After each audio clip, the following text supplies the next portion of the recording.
सम्मानित साथियों, जय हिंद। साथियों, जैसा कि आप जानते हैं, वर्तमान में हमारा घर हमारा विद्यालय कार्यक्रम संचालित है और हमारे विद्यार्थी अन्य विषयों के साथ साथ अर्थात जो पाठ्य पुस्तकें हैं, रेडियो प्रोग्राम हैं, ठीक है, डिजिटल वीडियोस है, इसके अलावा दक्षता उन्नयन की वर्क बुक्स पर भी काम कर रहे हैं। और साथियों, अभी हाल ही में दीक्षा ऐप पर जो सीएम राइज डिजिटल शिक्षक प्रशिक्षण है, इसमें 5वां जो कोर्स है हमारा घर हमारा विद्यालय, इस प्रशिक्षण में यह जानकारी दी गई है कि हम बच्चों का जो बेसलाइन टेस्ट है वो किस आधार पर तैयार करेंगे। ठीक है, तो साथियों, जैसा कि आप मेरे पीछे इस ग्रीन बोर्ड पर देख रहे हैं, मैंने आवश्यक खंड कॉलम खींच कर रखे हैं, है ना। जैसा कि आप यहाँ पर देख रहे हैं, बेसलाइन टेस्ट विगत वर्ष के एनुअल टेस्ट के आधार पर विद्यार्थीवार मूल्यांकन प्रपत्र सत्र 2020-21। साथियों, हमको एक प्रपत्र तैयार कर लेना है अपने रजिस्टर में बेसलाइन टेस्ट का। ठीक है, तो वो किस तरह हम तैयार करेंगे उस संदर्भ में इस वीडियो में आपको जानकारी प्रदान करने वाला हूं। जैसा कि आपने इस शीर्षक में ही देख लिया कि विगत वर्ष के एनुअल टेस्ट के आधार पर। साथियों, उस प्रशिक्षण में हमको बताया गया है कि जो विगत वर्ष का जो एनुअल टेस्ट है, ठीक है, जो हमने बच्चों का एनुअल टेस्ट लिया है, उस एनुअल टेस्ट में हमारे विद्यार्थियों की जो स्थिति है, उसी स्थिति को, उनके उसी स्तर को इस वर्ष के हम बेसलाइन टेस्ट में अंकित कर लेंगे। ठीक है, तो साथियों, हम क्रमशः समझते हैं यहाँ पर, ठीक है, कि जो यहाँ पर कॉलम दिए, खंड दिए हैं और इन खंडों पर चर्चा करते हुए कहाँ पर कौन सी जानकारी भरनी है, इस पर मैं चर्चा करता हूँ। तो देखिएगा, यहाँ पर कक्षा 3 से 5 के लिए चुकी है। ठीक है, कक्षा 3 से 5 के विद्यार्थियों का हमको बेसलाइन टेस्ट तैयार करना है और यहाँ पर 2 विषय के लिए हम तैयार कर रहे हैं, पहला हिंदी और दूसरा गणित। और यहाँ पर आप साला का नाम और डाइस कोड, इसके बाद विकास खंड और जिला लिख सकते हैं। अब देखिएगा, यहाँ पर सबसे पहला जो खंड है वो क्रमांक का है, इसके बारे में आप बड़ी जानते हैं। दूसरा है छात्र छात्रा का नाम, जो विद्यार्थी हमारे विद्यालय में दर्ज है कक्षा 3 से 5 में, है ना, उनका हम लिख लेंगे कक्षा 3, कक्षा 4, कक्षा 5। इसके बाद उन बच्चों के माता पिता का नाम यहाँ पर आ जाएगा और बच्चे जिस कक्षा पढ़ते हैं उस कक्षा वो कक्षा आ जाएगी यहाँ पर। और यहाँ पर देखिएगा, इसके बाद में हिंदी और ये गणित, ये बहुत ही महत्वपूर्ण खंड है, इन पर इनको विशेष तौर पर चर्चा करनी है। तो देखिएगा, यहाँ पर हिंदी के 2 भाग हैं, पहला भाग है पढ़ना और दूसरा भाग है लिखना। ठीक है, तो पढ़ना में हम देखते हैं तो विद्यार्थी के लिए 5 स्तर रखे गए हैं और लिखना में 3 स्तर रखे गए हैं। ठीक है, तो ये 5 स्तरों में कौन कौन से स्तर है? प्रारंभिक, अक्षर, शब्द, वाक्य और कहानी। प्रारंभिक में कौन से विद्यार्थी आएंगे? वे विद्यार्थी जिनको कुछ भी नहीं आता है। अक्षर में कौन से विद्यार्थी आएंगे? वे विद्यार्थी जो केवल अक्षर पढ़ सकते हैं। शब्द में कौन से विद्यार्थी आएंगे? वे विद्यार्थी जिनको शब्द पढ़ना आता है। और वाक्य में वो विद्यार्थी आएंगे जो वाक्य धारा प्रवाह पढ़ सकते हैं। और कहानी में वो विद्यार्थी आएंगे जिनको धारा प्रवाह कहानी पढ़ते आती है। ठीक है, और चूंकि विगत वर्ष के एनुअल टेस्ट के आधार पर आपको यहाँ पर बच्चों को दर्ज करते हुए उनके स्तर को अंकित करना है, तो उसके लिए आप क्या करेंगे? उसके लिए एनुअल टेस्ट पिछले साल का देखेंगे, उस प्रपत्र को, उस रजिस्टर को खोल के देखेंगे कि हमारा बच्चा विगत वर्ष उसका अंतिम स्तर क्या था। उस अंतिम स्तर को ही यहाँ पर आपको अंकित कर लेना है। अभी मैं आपको बताऊंगा 1-2 उदाहरण लेकर के कि आपको किस तरह अंकित करना है। पहले हम इन खंडों पर चर्चा कर लेते हैं। और यहाँ पर आप एक और विशेष बात देख रहे हैं कि कक्षा 1-2 लिखा है और कक्षा 3 से 5 लिखा है, तो यहाँ भ्रमित होने की आवश्यकता बिल्कुल नहीं है। साथियों, कक्षा 3 से 5 में पढ़ने वाले विद्यार्थियों में से यदि किसी विद्यार्थी को केवल अक्षर ही पढ़ते आते हैं, आगे वो शब्द वाक्य कुछ नहीं पढ़ सकता है, इसका मतलब क्या है कि उसका जो सीखने का स्तर है वो तो कक्षा 1 और 2 का है। क्योंकि कक्षा 1 और 2 के बच्चों को ये चीज आती तो वो प्रारंभिक में रहता है या कम से कम वो अक्षर पढ़ ही लेता है। तो उसका स्तर क्या होगा भाई? उसका स्तर तो कक्षा 1 से 2 में पढ़ने वाले बच्चों का ही होगा ना। इसलिए यहाँ पर हमने केवल लिख दिया है कि कक्षा 1 से 2, यानी प्रारंभिक और अक्षर में कक्षा 1 और 2 का स्तर कहलाएगा ये वाला। अब यहाँ पर देखिए, कक्षा 3 से 5 लिख दिया हमने, तो इसमें शब्द, वाक्य और कहानी।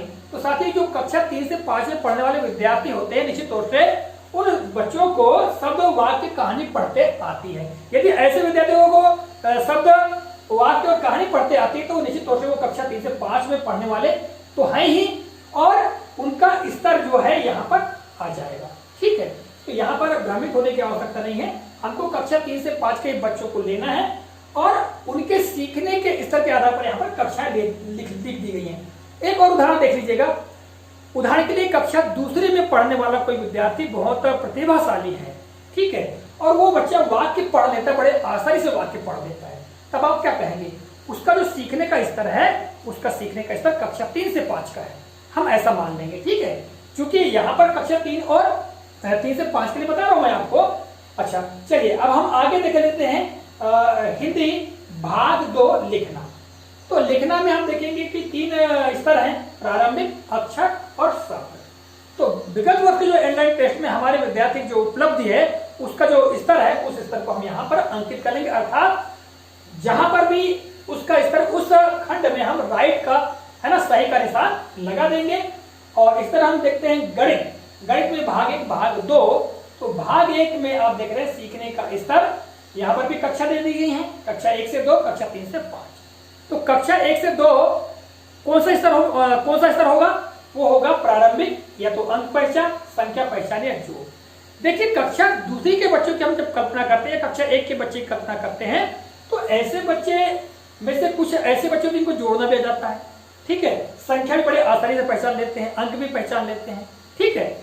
तो यदि कक्षा 3 से 5 का कोई ऐसा विद्यार्थी है जो केवल संख्या ही पहचान रहा है, वो जोड़ नहीं सक रहा है, तो हम क्या मानेंगे? उसको यही मानेंगे कि वो बच्चा, उस बच्चे का जो स्तर है वो कक्षा 1 और 2 वाला ही स्तर है। इसलिए हमने यहाँ पर केवल कक्षा 1 से 2, 3 से 5 ऐसा लिख दिया है। यहाँ भ्रमित होने की आवश्यकता नहीं है। विगत वर्ष के ऑनलाइन टेस्ट में जो भी स्तर बच्चे का दिया हुआ है, उसको सीधे आपको यहाँ पर उतार देना है। अभी हम उदाहरण समझेंगे।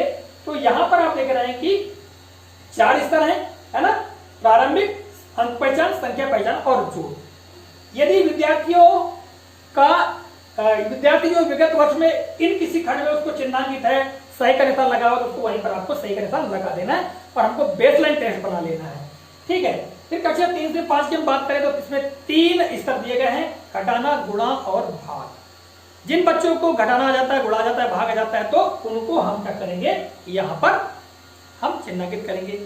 क्योंकि कहा गया है कि विगत वर्ष का जो ऑनलाइन टेस्ट है, उसमें जो बच्चों का स्तर अंकित है, उसी स्तर में हम उठाकर लिखना है। एक बात आपके मन में उठ सकती, प्रश्न आ सकता है कि बाहर से कोई बच्चा आया है तो उसके लिए क्या करेंगे? तो साथियों, अभी लॉकडाउन की स्थिति है और वर्तमान हमारे विद्यालय बंद है, तो बाहर से किसी विद्यार्थी के आने की कोई बात ही वर्तमान में नहीं आती, ठीक है। और यदि कोई विद्यार्थी बाहर से आता है तो उस विद्यालय में बच्चे के सीखने के स्तर को आप मंगा करके उसके स्तर को आप यहाँ पर दर्शा सकते हैं। जैसा कि कक्षा 5 में जो पढ़ने वाले विद्यार्थी कक्षा 6 में गए हैं, तो वहां के जो शिक्षक है उनको हमने जो बच्चे का दक्षता उन्नयन का रिकॉर्ड है ना, जो उनका स्तर है ऑनलाइन टेस्ट का, उसको हमने बता दिया है, उनको जानकारी दे दी है।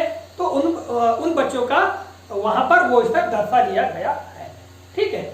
और आगे हम देखेंगे साथियों, तो भाग 2 में देखेंगे गणित में, तो इसमें 2 स्तर हैं, जैसा कि मापन। पिछले साल आपने देखा होगा कि बच्चों को अंगुल से, बारिश से मापने के संदर्भ में, है ना, पूछा गया था। साथ में सेंटीमीटर या इंच से मापने के बारे में पूछा गया था, है ना। तो यदि बच्चा मापन भली भांति कर लेता है, उसका ऑनलाइन टेस्ट में मापन में चिन्ह लगा हुआ, तो आप यहाँ पर उसको अंकित कर लेंगे। साथ ही ज्यामितीय आकृतियां, बच्चा ज्यामितीय आकृतियां, वर्ग, आयत, है ना, त्रिभुज, है ना, गोल, शंकु, ये सब पहचान लेता है मान लिया जाए, तो उस बच्चे का विगत वर्ष में ऑनलाइन टेस्ट में निश्चित ही ज्यामितीय आकृति में निशान लगा हुआ, तो इस टेस्ट में यानी इस बेसलाइन टेस्ट में भी आपको निशान लगा लेना है, ठीक है। उसके स्तर को चिन्हांकित कर देना है। और अंत में मैंने एक अतिरिक्त खंड दे दिया है रिमार्क का, और बच्चे समय को यदि अतिरिक्त जानकारी है तो आप उसको यहाँ पर लिख सकते हैं। अब साथियों, मैं आपको उदाहरण के आधार पर समझाना चाहता हूँ। उदाहरण के लिए यहाँ पर एक कोई विद्यार्थी हम लेते हैं, उदाहरण के रूप यहाँ क्रमांक 1, और वो विद्यार्थी कक्षा 3 में पढ़ता है, उसका नाम मोहन है मान लीजिए, और मोहन और उसके माता पिता का नाम हम लिख देते हैं यहाँ पर XYZ, जो भी नाम हो, और उसकी कक्षा हम 3री लिख देते हैं, ठीक है।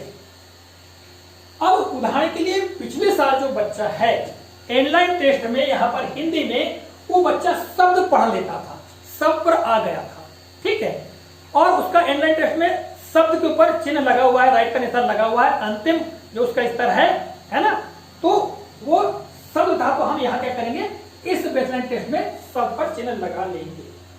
इसी तरह हम बात करेंगे इसी मोहन नाम के विद्यार्थी का लिखना में यदि वो बच्चा अक्षरों को लिख लेता था, उसका इनलाइन टेस्ट में उसका जो स्तर था वो अक्षर पर था, अर्थात वो अक्षर लिख लेता था, तो हमने यहाँ निशान लगाया है, तो इस बेसलाइन टेस्ट में भी अक्षर पर ही निशान लगा लेंगे। अब गणित में बात करें, मान लिया जाए तो गणित में वो विद्यार्थी उदाहरण के लिए जोड़ सकता था संख्याओं को, है ना, उसका जो अंतिम स्तर था वो जोड़ था और जोड़ पर निशान लगा हुआ है, तो आपको भी यहाँ पर चिन्हांकित कर लेना है जोड़ के ऊपर, ठीक है, यानी उसका स्तर यहाँ उसका बेसलाइन टेस्ट हो जाएगा। ठीक, इसके बाद हम भाग 2 गणित करेंगे, तो वो मापन कर सकता था, ठीक है, किंतु वह ज्यामितीय आकृति को नहीं पहचान रहा था, 3 या 3 से अधिक आकृति को नहीं पहचान पाया, तो यहाँ पर हम चिन्ह नहीं लगाएंगे बल्कि हम मापन में लगा लेंगे। तो इस तरह से ये बच्चे का हो जाएगा। इस तरह कक्षा 3 के जितने बच्चे हो सकते हैं उनके नाम एक एक लिख करके आप उनके स्तर को यहाँ दर्शा सकते हैं विगत वर्ष के इनलाइन टेस्ट के आधार पर, ठीक है। इस तरह दूसरे बच्चे का मैं उदाहरण ले लूं, यहाँ पर मान लो यहाँ कक्षा 3 के बाद जैसे वहां पर हम क्रमांक 2 डाल देंगे, यहाँ पर गीता नाम की कोई बालिका है, ठीक है, गीता, और उनके पिता का नाम मान लो अ ब स, आप जो भी दर्शाना चाहे दर्शा सकते हैं, और वह बालिका मान लो 5वीं पढ़ती है, और विगत वर्ष उस बालिका का जो इनलाइन टेस्ट हमने लिया था, इनलाइन टेस्ट में उसका स्तर कहानी का था, तो यहाँ पर हम कहानी पर ही चिन्ह लगा देंगे, ठीक है, टिक लगा देंगे। और यहाँ लिखना में मान लिया जाए उस बालिका का जो इनलाइन टेस्ट में स्तर क्या था, शब्द था, तो सब पर टिक लगा देंगे। और गणित में मान लिया जाए उस बालिका को भाग आ जाते थे, भाग के सवाल बड़े आसानी से कर लेती थी, तो हम यहाँ भाग पर चिन्ह लगा देंगे। और यहाँ पर गणित में देखेंगे मापन के में और ज्यामितीय आकृति में, इन दोनों में मापन भी कर लेती थी और ज्यामितीय आकृति को पहचाने, तो इन दोनों में हम टिक लगा लेंगे। तो साथियों इस तरह से हमारा ये इस वर्ष का बच्चों का बेसलाइन टेस्ट तैयार हो जाएगा। हमको अलग से किसी तरह से बच्चों का टेस्ट लेने की कोई आवश्यकता नहीं है। और इसके आगे फिर हम बच्चों से काम कराना प्रारंभ करेंगे, जैसा कि हमारा घर हमारा विद्यालय कार्यक्रम के तहत हमें प्रक्रिया बताई गई है ना। प्रति दिवस 5 बच्चों से संपर्क करना, है ना, और उनकी जिस भी तरीके से होकर जांच करना और आवश्यक बच्चों को सुझाव देना। तो साथियों आज के इस कालखंड में मैंने बच्चों के बेसलाइन टेस्ट सत्र 2020-21 के लिए किस प्रकार तैयार करेंगे इस संदर्भ में यह जानकारी प्रदान की है। आशा करता हूँ ये जानकारी आपको उपयोगी लगेगी। इसी के साथ इस कालखंड से विदा लेता हूँ। अगले कालखंड में किसी नए प्रकरण को लेकर पुनः आपके समक्ष उपस्थित होऊंगा। तब तक के लिए नमस्कार, जय हिंद, वंदे मातरम।